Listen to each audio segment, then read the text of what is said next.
नमस्कार। जनवाणी कार्यक्रम में आप सभी का स्वागत है। मैं सोनिका ढटवाल।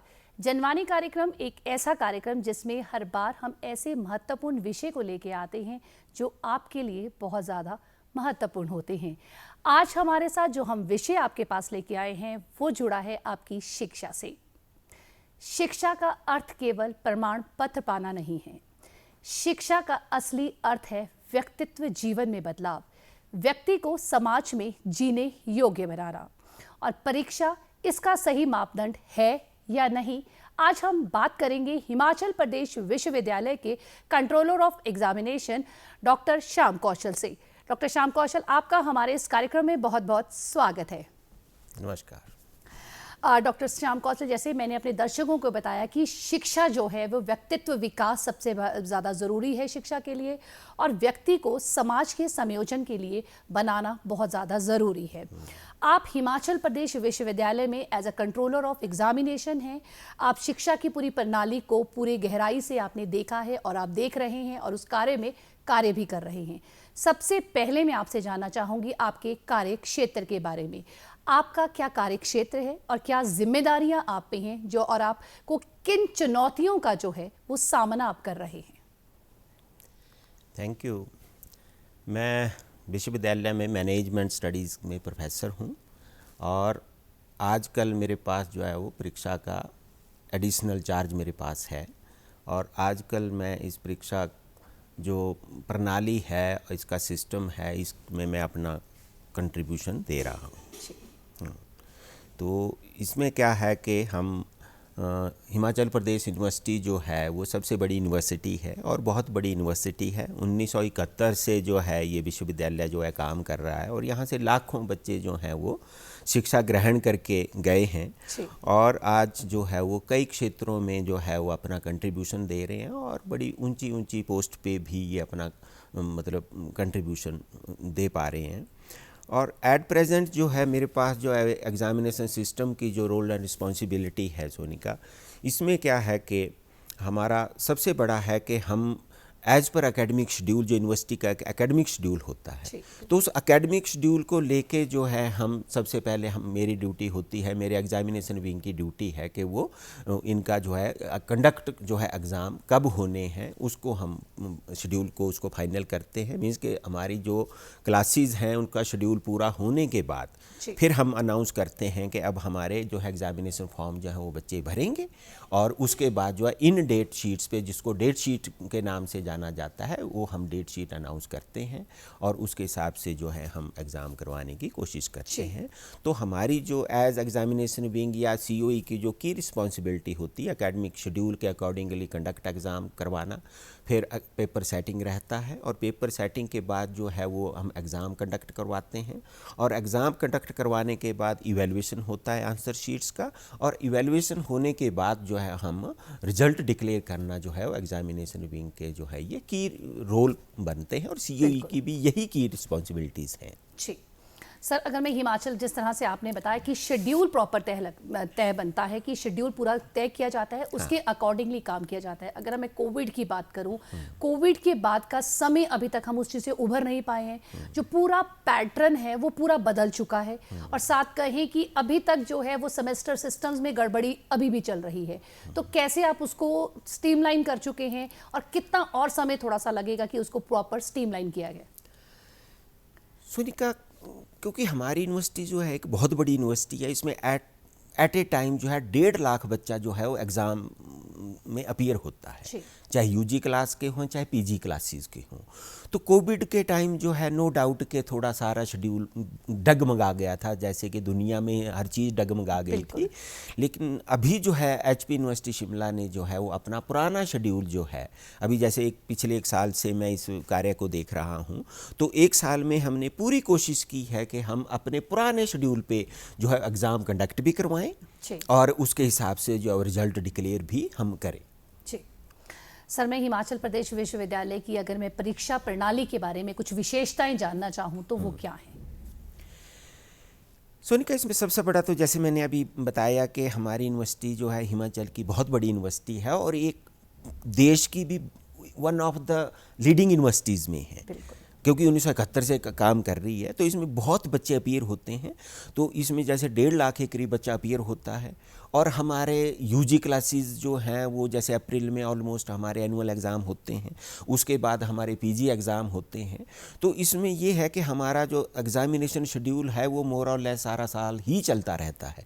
जैसे अप्रैल में हमारा एनुअल यूजी के एग्ज़ामिनेशन सिस्टम है, उसके बाद हमारे जून में जो है पीजी के एग्ज़ाम शेड्यूल आ जाता है, उसके बाद सितंबर अक्टूबर में जो है हमारे सप्लीमेंट्री एग्ज़ाम शुरू हो जाते हैं, और नवंबर के एंड में और दिसंबर में हमारे पीजी जो है वो फर्स्ट सेमेस्टर के एग्ज़ाम होते हैं, और जून में जो है वो हमारे सेकंड और फोर्थ सेमेस्टर के एग्ज़ाम शुरू हो जाते हैं।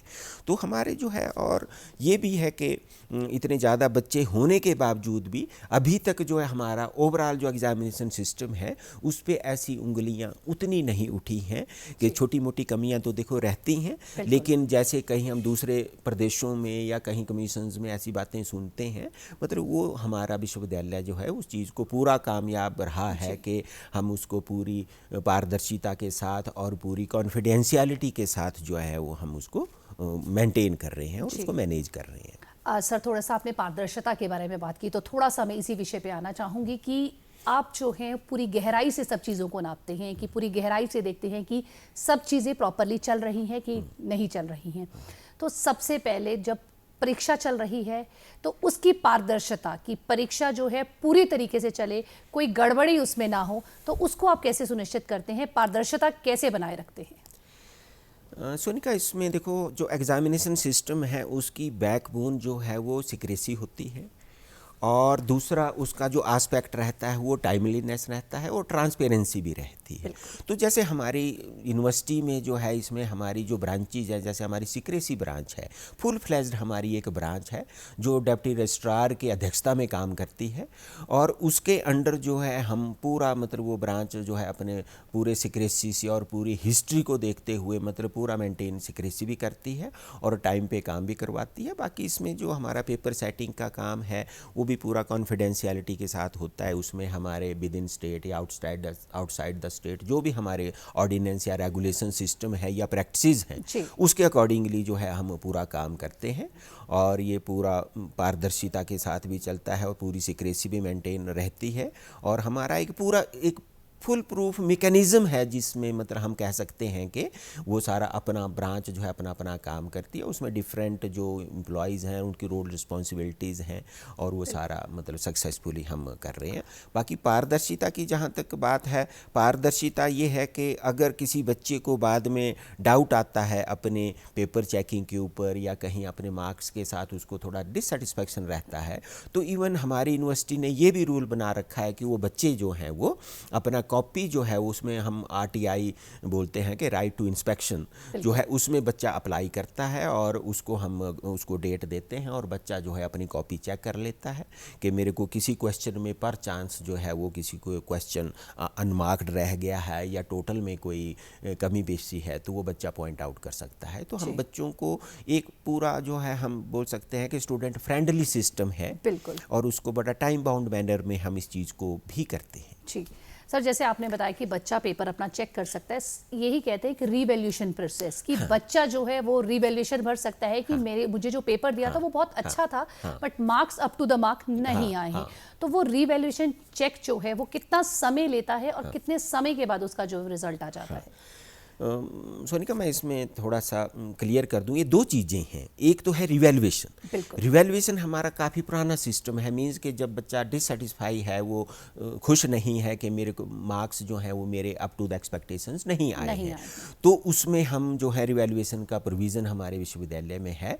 तो उसमें रिजल्ट निकलने के बाद जो है 21 दिन हम देते हैं कि बच्चा जो भी बच्चे डिससेटिस्फाइड हैं वो अपना अप्लाई करें कि रिवैल्यूएशन के लिए, तो हम 21 दिन वेट करते हैं और 21 दिन के बाद रिवैल्यूएशन प्रोसेस शुरू कर देते हैं। एक वो सिस्टम रहता है। फिर हम किसी दूसरे टीचर को वो कॉपी भेजते हैं, मींस के एक इवैल्यूएटर हमारा पुराना रहता है, उसके बाद हम वो कॉपी दूसरे इवैल्यूएटर को देते हैं, फिर दूसरा इवैल्यूएटर भी उसमें जांच करता है, और उसमें इवन ये भी रहता है कि अगर उसमें 10% से ज़्यादा वेरिएशन आती है तो 10% से ज़्यादा वेरिएशन आएगी तो वो सेकंड एग्जामिनर से थर्ड एग्जामिनर के पास भी जाएगा रिजल्ट डिक्लेयर करने से पहले। मींस कि अगर कोई ऑल ऑफ सडन ज़्यादा डेविएशन आ रहा है तो हम थर्ड एग्जामिनर्स में से भी लेंगे, उसका भी सपोज कम या ज़्यादा वो कर देता है तो हम दोनों एग्जामिनर्स का फिर एवरेज लेंगे।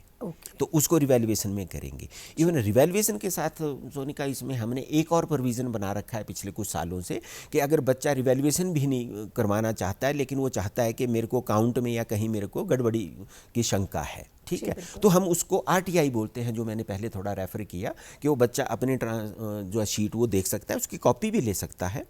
और कुछ ऐसे भी केसेस हुए हैं कि जब बच्चे देखे हैं और उसको जो है मैंने उसको फुल सेटिस्फैक्शन के साथ उनको हमने कन्विंस किया है। जी सर, शिक्षा है जो एक परीक्षा की अगर मैं बात करूं तो परीक्षा एक वैसा मापदंड नहीं है कि परीक्षा में जो एक नंबर्स हम क्राइटेरिया कहते हैं कि नंबर आपका पूरा आंकलन नहीं कर सकता। अगर आपके पास आपके स्किल्स हैं, केवल प्रैक्टिकल नॉलेज आपके पास बहुत अच्छा कर पाते हो तो है। तो थोड़ा सा मैं इस परीक्षा में पेपर पे आना चाहूँगी। जब पेपर जिनको सेट करने को दिए जाते हैं, क्या गाइडलाइंस उनको दी जाती हैं? क्योंकि हर एक बच्चा IQ लेवल बहुत हाई नहीं होता है, वो बिलो 130 भी हो सकता है या बात करें बिलो एवरेज भी हो सकता है। तो परीक्षा जो एक बनाई जाती है, पेपर जो एक सेट किया जाता है, उसके लिए क्या गाइडलाइंस आप प्रोवाइड करवाते हैं? सुनकर इसमें हमारा जो सिक्रेसी का मैकेनिज़्म है वो बड़ा फुल प्रूफ है और बहुत सालों से मतलब सक्सेसफुली भी चल रहा है और उसमें जो टाइम के अकॉर्डिंगली हम उसमें मॉडिफिकेशन भी करते रहे हैं। तो हमारे ये है कि अब तो जैसे डिजिटल आ गया है, हमारा ERP सिस्टम काम कर रहा है, तो ERP सिस्टम पे जो है हमने कई चीज़ें जो हैं वो ऑनलाइन भी कर रखी हैं जहाँ कहीं हमें डिफ़िकल्टी लगती है। अदरवाइज़ हम टीचर्स को पूरा टाइम देते हैं और टीचर से पेपर सेटिंग करवाते हैं। और ये गाइडलाइन जनरली हमें जब सिलेबस बनता है तो सिलेबस बोर्ड ऑफ स्टडीज़ से और एकेडमिक काउंसिल से होके फैकल्टी से होके अप्रूव इसी जब करती है तो हमारे पास वो सिलेबस आता है सिक्रेसी ब्रांच में, एग्जामिनेशन विंग में। तो वो जो आता है उसमें इंस्ट्रक्शंस होती हैं कि आपका जो डिफ़िकल्टी लेवल है वो कितना रखना है या किस तरह के आपके डिस्क्रिप्टिव क्वेश्चंस होंगे या आपके शॉर्ट क्वेश्चंस होंगे। तो उसके अकॉर्डिंगली वो गाइडलाइंस भी हर सब्जेक्ट की, अगर उसमें थोड़ा बहुत वेरिएशन भी हो सकती है, जैसे मैनेजमेंट का डिफरेंट हो सकता है, इंग्लिश का डिफरेंट भी हो सकती है, guideline subject to subject very करती है। तो वो जो गाइडलाइंस हमारी जो सिलेबस फ्रेमिंग कमेटीज़ हैं, बॉडीज़ हैं, वहाँ से जो गाइडलाइन आती हैं वहीं हम पेपर सेटर्स को भेजते हैं। और आजकल जो जैसे ERP का सिस्टम है तो ERP के थ्रू हम कई बार हमें ऑनलाइन भी हम वो करते हैं और उसका पूरा सिक्रेसी जो है वो मेंटेन भी करते हैं। सर, आपने ऑनलाइन शब्द का इस्तेमाल किया, थोड़ा सा मैं इस ऑनलाइन पैटर्न पे आऊँगी। क्या हिमाचल प्रदेश विश्वविद्यालय जिस तरह से टेक्नोलॉजी डे बाय डे बढ़ रही है तो एग्ज़ाम के उसमें भी क्या ऑनलाइन की बात करें तो वो पूरा अपना जोर दे रही है कि बच्चों को हर एक इंफॉर्मेशन जो है वो प्रॉपरली मिल सके? अगर हम एग्ज़ाम्स की भी बात करें, क्योंकि बहुत हिमाचल प्रदेश टफ टेरेन है, दूर दराज से बच्चे जो है विश्वविद्यालय के लिए आते हैं, हर बच्चे के लिए इस स्थान पे पहुंचना पॉसिबल नहीं हो पाता, तो उनके लिए पूरी गाइडलाइंस एग्ज़ाम्स के रिलेटेड हो या कोई नोटिफिकेशन हो जो एग्ज़ाम्स अगर आपके चेंज हो रहे हैं, और ऑनलाइन यूनिवर्सिटी कितना जुड़ पाई है? तो इनका इसमें पिछले दिनों बहुत चेंज आया है हमारे एग्जामिनेशन सिस्टम पे। जब से देखो, जहाँ तक मेरे को लग रहा है कि 2012-13 में हमने ERP सिस्टम इंट्रोड्यूस किया था और ERP सिस्टम को इंट्रोड्यूस करके हमने इवन अपना सॉफ्टवेयर शिक्षा परीक्षा के नाम से डेवलप किया था और वो उस टाइम काफ़ी दिक्कतें जो है विश्वविद्यालय में आई थी। और आज की डेट में वो परीक्षा जो शिक्षा परीक्षा का जो एक सॉफ्टवेयर है उसको ERP सिस्टम के थ्रू हम ऑपरेट कर रहे हैं।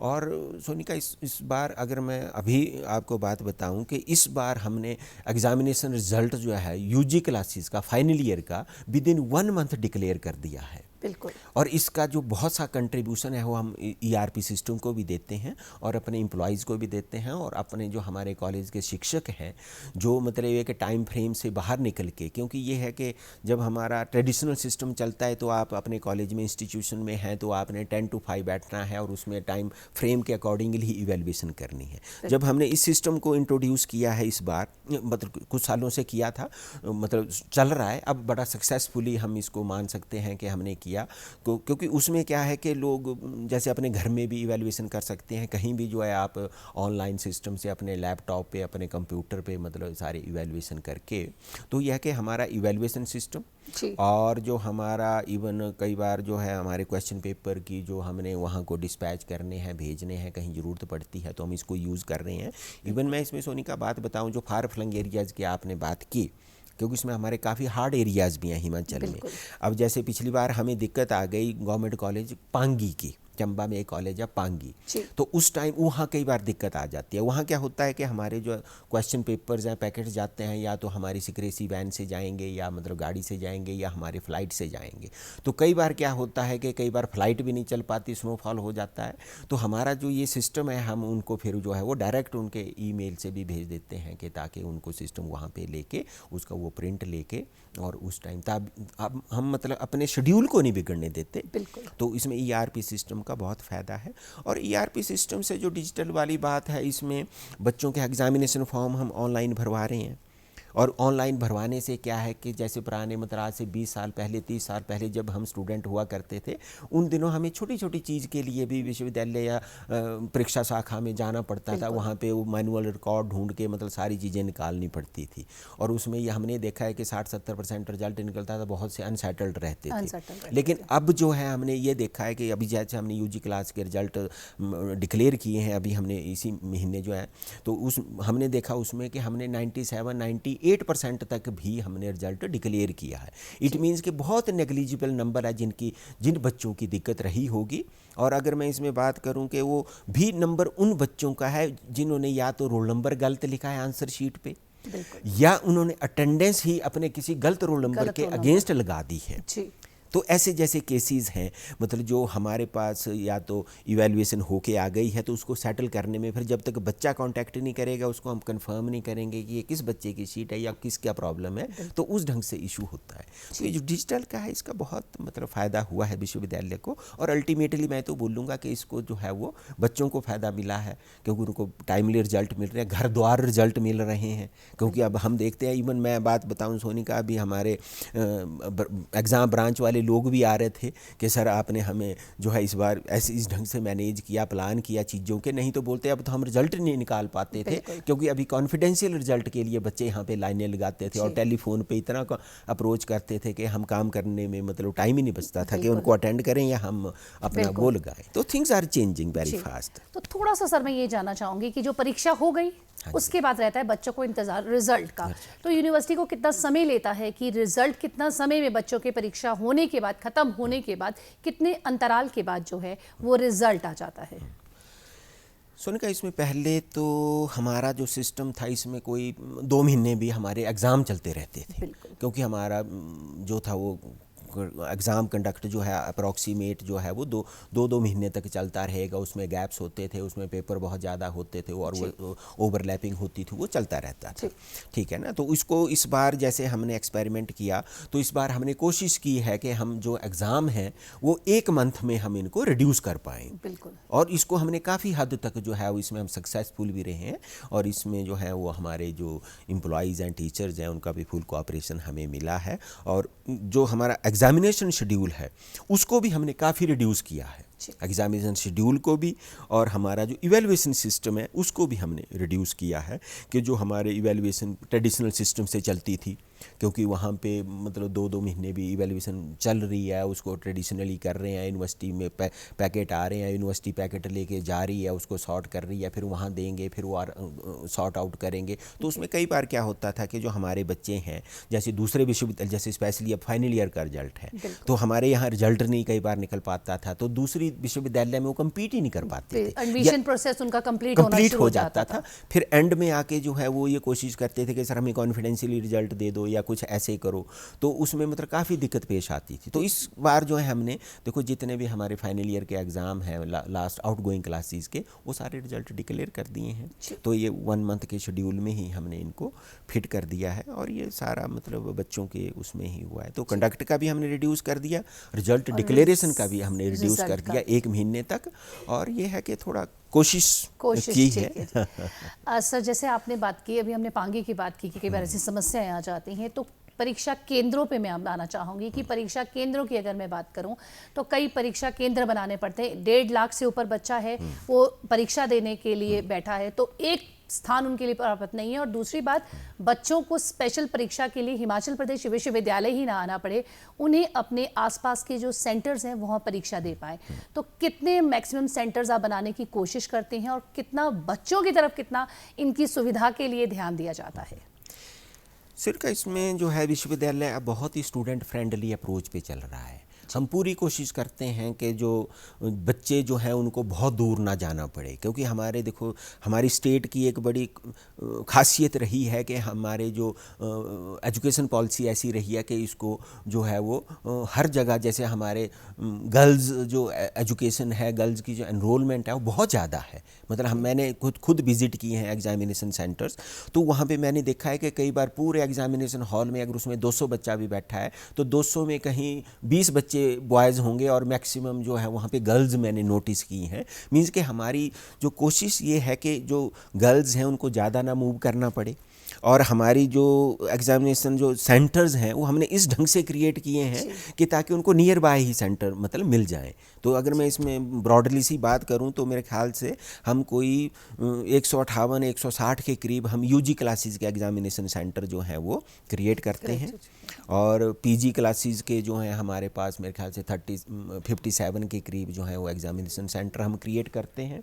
तो इस ढंग से जो है हमारी पूरी कोशिश रहती है कि बच्चों को मतलब बहुत दूर ना जाना पड़े, वो अपने नियर बाय ही जो कॉलेजेस हैं मतलब वहीं पे ही वो अपने दे पाएँ। हालांकि कई बार हमें लिमिटेशन ये रहती है कि जो स्पेशल चांसेस होते हैं जहाँ पे बहुत कम मतलब नंबर रहता है जो कैंडिडेट्स हैं, तो उनके लिए हम थोड़े से सेंटर बनाएंगे, मींस के स्टेट में 2 या 3 सेंटर बना देंगे, ताकि जो है वो हमारा जो एक इकॉनमी वाला पार्ट भी रहता है कि खर्चा भी रहता है, फिर कॉलेजेस भी बिजी हो जाते हैं एग्ज़ाम करवाने में, उनको पढ़ाई के लिए भी टाइम नहीं मिलता। कई बार उनसे सुजेशंस आती हैं कि हमें इस ढंग से, लेकिन अदरवाइज़ हम बड़ा कंफर्टेबली सेंटर्स क्रिएट करते हैं और लोगों को ज़्यादा नहीं हम को मतलब वो करते कि वो ज़्यादा मूव करें कि उनको ज़्यादा चलना पड़े या ट्रैवल करना पड़े, उनको नियर बाय हम सेंटर क्रिएट करते हैं। सर, बात हम टेक्नोलॉजी की करते हैं। आज का समय ऐसा है कि 1 क्लिक पे आप जो है वो हर एक इन्फॉर्मेशन जो है वो अपनी ले सकते हैं।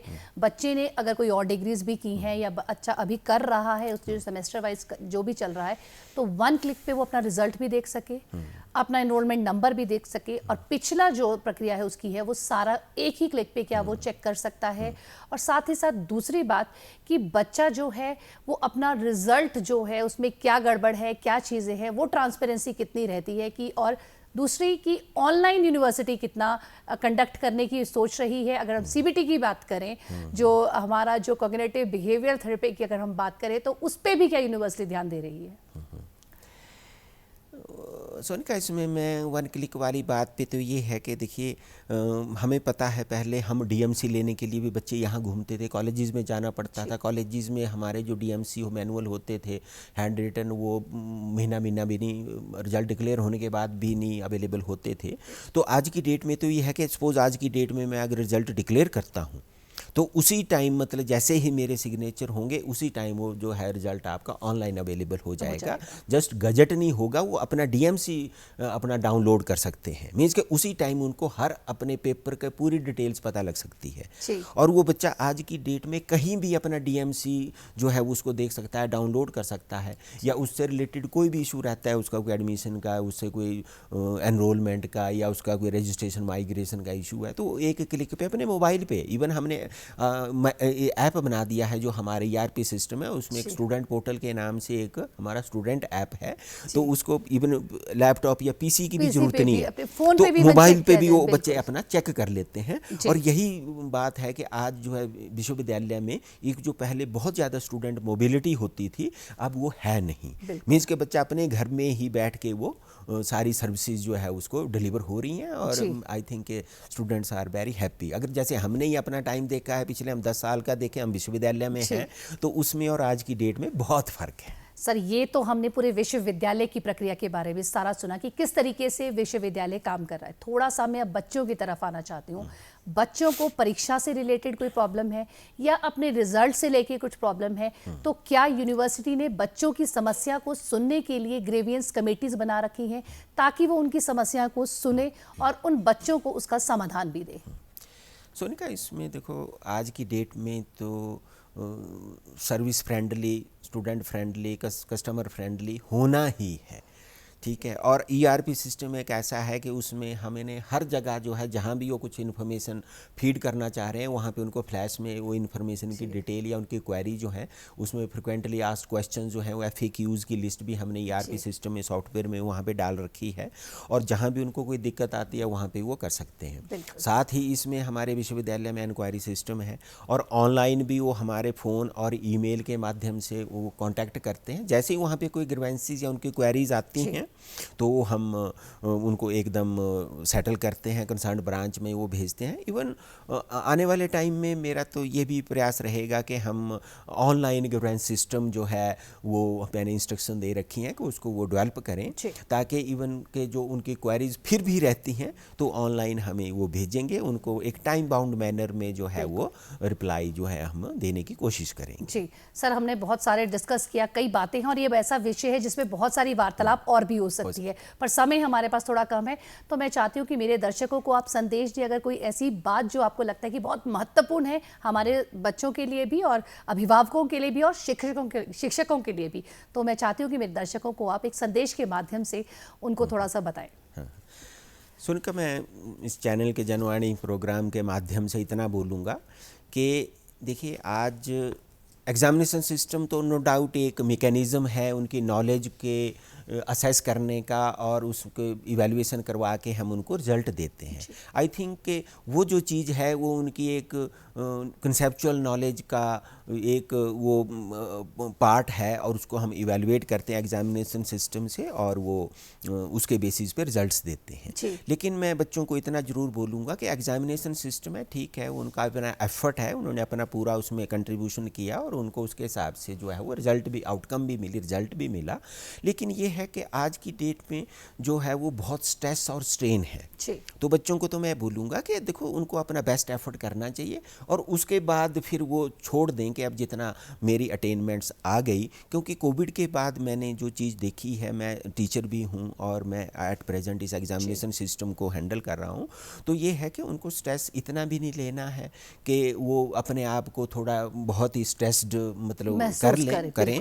और पेरेंट्स को भी मैं इतना बोलूँगा कि पेरेंट्स भी अपने बच्चों को मतलब उनको एक टाइम मैनेजमेंट की स्किल्स जो है वो उनको बताएं, और उनका एफर्ट्स को अप्रिशिएट करें। क्योंकि सोनिका, हमने वो दौर देखा है जहाँ पे 60% मार्क्स आते थे, फर्स्ट क्लास आती थी, तो हम बहुत खुश होते थे। पुरानी जनरेशंस वो हैं। आज की डेट में मैंने देखा है कि 80-90% भी बच्चे लेके आ रहे हैं, लेकिन मुँह जो है वो बच्चे का भी लटका हुआ है, और उनसे ज़्यादा माँ बाप का लटका है। तो मैं ये चाहूँगा कि जो है वो बच्चे भी, छात्र भी और जो पेरेंट्स भी हैं, वो इस चीज़ से बचें कि compete करिए, लेकिन इतना भी compete ना करिए कि आपका हेल्थ और जो है वो चीज़ें सफ़र करे।